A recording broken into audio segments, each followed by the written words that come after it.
So we are going to discuss Dijkstra algorithm that is basically used to find the shortest path within a graph, and it is also known as one to all shortest path problem. Like हमारा एक source node है फ़र्ज़ करें, और उससे हमने देखना है कि उस सोर्स नोड के रिस्पेक्ट से बाकी जितने भी नोड्स हैं इस ग्राफ के अंदर, उनको अगर हमने विज़िट करना है तो कौन सा शॉर्टेस्ट पाथ बनता है जो कि इस एक स्पेसिफ़िक सोर्स नोड से बाकी तमाम एक तो नोड्स को भी विज़िट करे और वो शॉर्टेस्ट पाथ बन रहा हो। और it is applied on weighted directed graph के। ऐसा ग्राफ है जिसके ऊपर वेट्स भी हैं और डायरेक्टेड ग्राफ है। इसमें जो दो मेन चीज़ें हैं, the first one is the distance value कि एक नोड से दूसरे नोड तक जाने में कितना डिस्टेंस लग रहा है, and the second one is it's status कि इसका अगर हमने या अगर तो वो शॉर्टेस्ट पाथ है तब हमने उसको चूज़ करना है, अदरवाइज़ हमने उसको चूज़ नहीं करना। तो इसलिए इसके साथ कुछ इसका स्टेटस एसोसिएटेड होगा, टेम्परेरी या परमानेंट। तो जब हमने एक पाथ ले लेना है तब हमने उसका स्टेटस परमानेंट कर देना है, अदरवाइज़ इसका स्टेटस टेम्परेरी ही रहेगा। तो सोर्स नोड जो हम सेलेक्ट कर रहे हैं वो हमने इनिशियली सेलेक्ट किया ये 1 वाला, ठीक है। अब इस नोड का हमने डिस्टेंस देखना है, इस नोड का भी डिस्टेंस देखना है और बाकी सबका इस सोर्स नोड के लिहाज से डिस्टेंस देखना है। तो इसका अपने ही लिहाज से जो डिस्टेंस है वो तो ज़ीरो होगा, और दूसरी जगह हमने क्या लिखना है, इसका स्टेटस लिखना है परमानेंट, कि इसका तो स्टेटस नहीं बदलने वाला ना, इसलिए इसको हमने शुरू में ही परमानेंट असाइन कर दिया। बाकी जितने भी नोड्स हैं इनका भी हमें डिस्टेंस नहीं पता, क्योंकि हमने सिर्फ वो वाले डिस्टेंस लेने हैं जो कि शॉर्टेस्ट होंगे, ठीक है। तो इसलिए हमने इन सबको डिस्टेंस अभी इन्फिनिटी असाइन कर दिया, और इसकी जो स्टेटस है वो हमने टेम्परेरी कर दिया कि it may change in further iterations.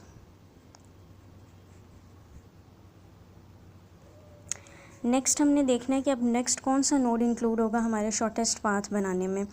तो 1 से आप देख सकते हैं कि आपके पास 3 पाथ्स निकल रहे हैं, एक 14 वाला निकल रहा है, एक 9 वाला और एक 7 वाला। तो इसमें से आपने मिनिमम पाथ अडॉप्ट करना है। 1 से आपके पास एक D2 आ रहा है, D2 मीन्स कि जो सेकंड नोड की तरफ जा रहा है।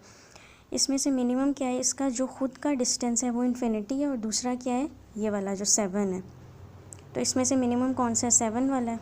फिर कौन सा पाथ निकल रहा है, 1 से D3 डिस्टेंस फाइंड आउट करना है जो थर्ड नोड की तरफ जा रहा है। इसमें भी खुद इसका इन्फिनिटी भी है ये, और सोर्स नोड से बेसिकली ये 1 टू ऑल शॉर्टेस्ट पाथ का प्रॉब्लम मतलब है कि जो एक हमने 1 नोड सोर्स नोड सेलेक्ट कर लिया ना, बाकी हर नोड का डिस्टेंस हम उसी सोर्स नोड के रिस्पेक्ट से फाइंड आउट कर रहे हैं।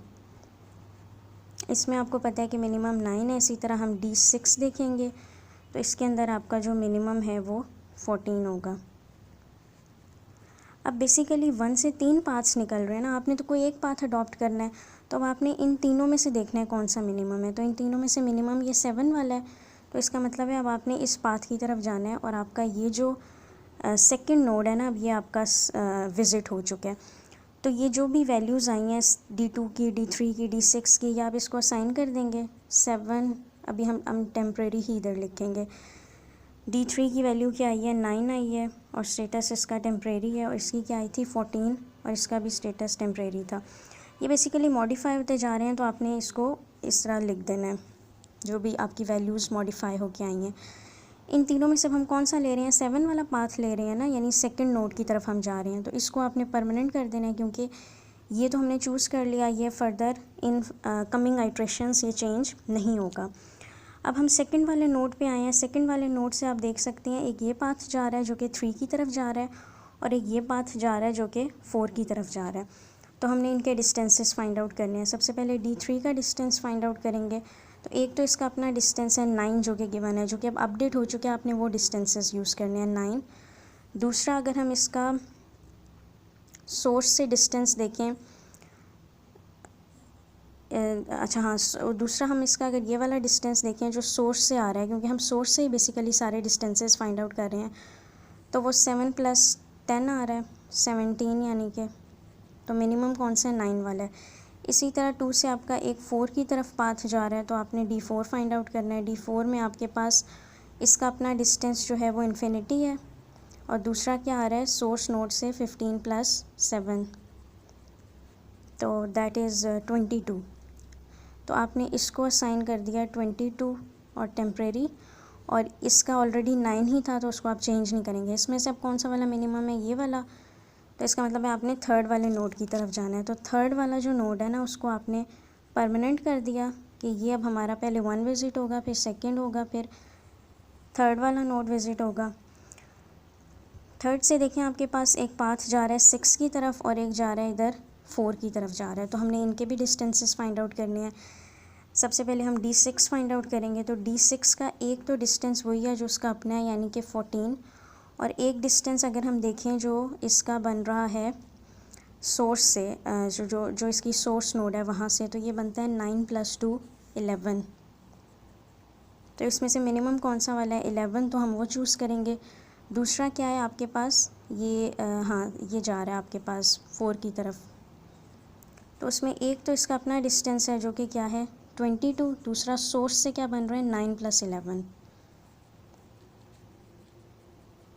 9 + 11 20 होता है, तो आप 20 सेलेक्ट करेंगे। अब इन दोनों में से कौन सा वाला मिनिमम है, ये 11 वाला यानी D6 वाला। तो इसका मतलब है पहले तो आप इनके वो चेंज करें ना, जो वैल्यूज़ आई हैं, ये हो जाएगा 20 और T, और ये हो जाएगा 11 और T। 6 वाला हो जाएगा 11 और T। 6 वाला हमने चूज़ किया क्योंकि उससे शॉर्टेस्ट डिस्टेंस आ रहा है, तो ये भी हमारा विज़िट हो गया, और इसका स्टेटस आपने परमानेंट कर देना है कि अब इसका डिस्टेंस परमानेंट मीन्स कि अब इसका डिस्टेंस जो है ना वो चेंज नहीं हो सकता। और ये जो इन कमिंग स्टेप्स हम डिस्टेंसेस को अपडेट कर रहे हैं ना, इसको हम रिलैक्सेशन बोलते हैं इस प्रोसेस को, ठीक है। अच्छा, अब हम कहाँ थे, हम 6 पे आ गए थे। 6 से आप देख सकते हैं क्या सिर्फ एक ही नोड निकल रहा है जो कि क्या 5 की तरफ जा रहा है, तो हमने फिफ्थ D5 फाइंड आउट करना है। D5 में आप देखें आपका डिस्टेंसेस कौन से हैं, एक तो आपका ये इन्फिनिटी जो इसका अपना था, और एक आपके पास क्या है जो इसका सोर्स नोड से आ रहा है यानी 14 + 9। 14 + 9 नहीं होगा, सॉरी, अब ये आपके पास देखें अपडेट होके 11 हो चुका है ना, तो अब 11 + 9 यूज़ करेंगे। जो अपडेट होके वैल्यू आ चुकी है ना, अब हमने वो यूज़ करनी है। तो एक डिस्टेंस इन्फिनिटी हो गया और एक 11 + 9। ये बेसिकली डिस्टेंसेस ये शो कर रहे होते हैं ना कि सोर्स नोड से इधर तक आने में कितना डिस्टेंस लगा। तो पहले 14 था लेकिन वो अब अपडेट होके 11 हो चुके हैं, इसलिए हम इसे 11 + 9 करेंगे, तो ये 20 हो गया। तो अब इससे सिर्फ एक ही नोड निकल रहा था 6 से, तो हम उसकी स्टेटस चेंज कर देंगे, और क्योंकि इसके अंदर अब वो भी चीज़ नहीं है कि हमारे पास 2-3 डिस्टेंसेस हैं जिसमें से हमने मिनिमम वाला सेलेक्ट करना है, तो इसी को हमने क्या कर देना है, परमानेंट इसका स्टेटस कर देना है, ठीक है। अब नेक्स्ट आपके पास 5th से देखें, 5th से मज़ीद कोई और नोड या कोई और पाथ नहीं निकल रहा, 5th आपका विज़िट हो चुका है। तो एक 6th आपका बच गया था, तो उसको आपने, क्योंकि वो आपके पास इससे कोई भी फर्दर आगे नोड नहीं जा रहा, तो आपने इसका स्टेटस, जो नोड्स बच जाते हैं, वैसे हर ग्राफ में ये ज़रूरी नहीं होगा कि नोड एंड में इस तरह एक बगैर मतलब बच जाए, लेकिन अगर कोई नोड इस तरह का आ सकता है कि आपके जो ग्राफ की डायरेक्शन है वो कुछ इस तरह जा रही है, तो आपने उसको जिस वैल्यू पे वो एग्जिस्ट कर रहा है वहीं पे उसका परमानेंट स्टेटस कर देना है, और वो भी आपके पास विजिट हो जाएगा। तो इसका मतलब ये है कि अगर हम एक इस ग्राफ को 1 2 3 6 5 और 4 इस तरह स्कैन करें, तो ये आपका शॉर्टेस्ट पाथ बनाएगा, यानी इससे जो आपकी कॉस्ट लगेगी वो आपकी मिनिमम कॉस्ट असाइन होगी इसमें आपको। तो ये बेसिकली आपका डाइजेक्स्ट्रा एल्गोरिदम है that is applied on weighted directed graph, ठीक है।